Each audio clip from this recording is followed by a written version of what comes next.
ये सीमांचल की है सच्ची कहानी। क्या बात है, वाह।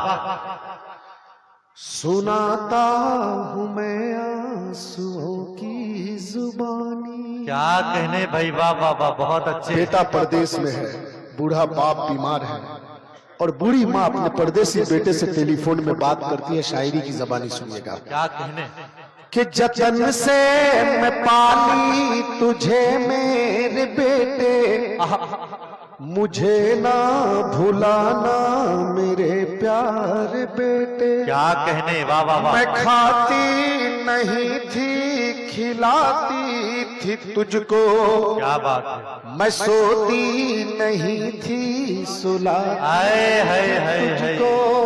क्या बात है। जतन से मैं पाली तुझे मेरे बेटे, बहुत अच्छे। मुझे ना भुलाना मेरे प्यारे बेटे। मैं खाती नहीं थी खिलाती थी तुझको, मैं सोती नहीं थी सुलाती थी तुझको। तेरा बाप बीमार है मेरे बेटे, तू ही मेरा संसार है मेरे बेटे।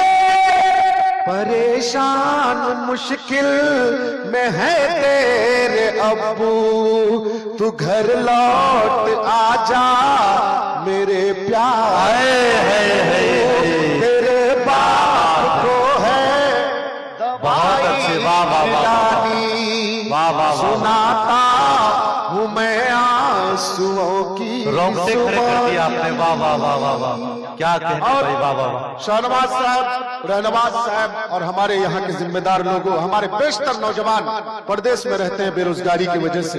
नदी का कहर और बेरोजगारी की वजह से प्रदेश में जब रहते हैं जी, बाप या चाचा या घर की माएं बीमार होती हैं या मर जाते हो तो दफनाने कफनाने के लिए पैसा भेज देता है, लेकिन बदनसीबी देखो उस परदेसी बेटे का कि जनाजे में शामिल नहीं हो पाता। हाय हाय हाय, क्या सच्ची बात कही आपने।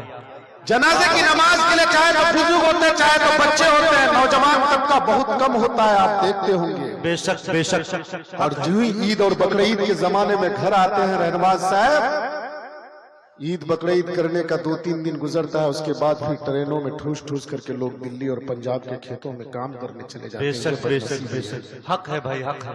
वाह वाह कि चले लोग दिल्ली ट्रेनों में भर के, नहीं बस्तियों में जवां कोई लड़के। अगर कोई मरता है गांव का बंदा, न दे पा रहा है जवां कोई कंधा। अगर कोई मरता है बीमार लोगों, वो दरिया करे पार लोगों, वहाँ हमला औरतें मर रही है।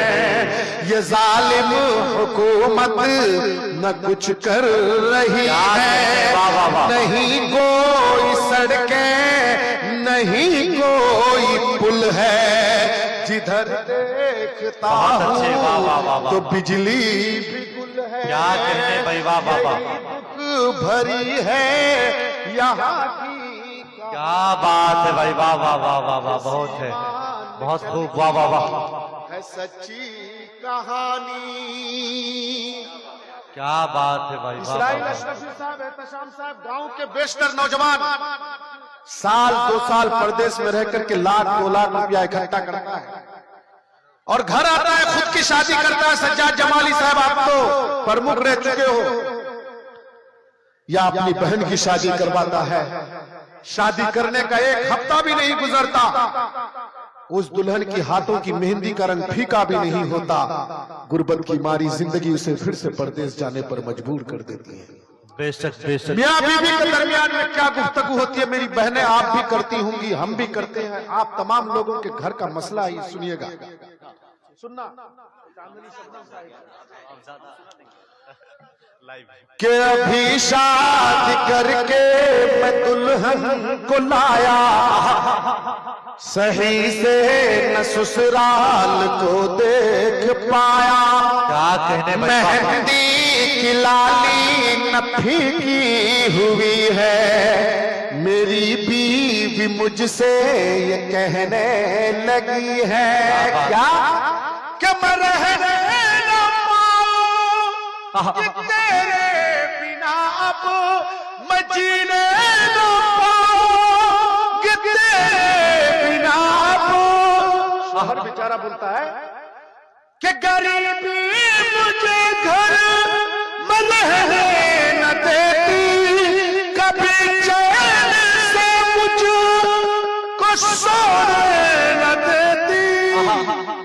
खुदाया खुदाया अता कर हंसी जिंदगानी। क्या कहने भाई वाह वाह वाह वाह वाह। सीमान चल की अब मत पढ़िए वाह वाह वाह, आंखों से आंसू निकल आएंगे, अब मत पढ़िए वाह वाह वाह वाह वाह। ये सीमान चल की है सच्ची कहानी, क्या सुनाता हूँ मैं आंसू।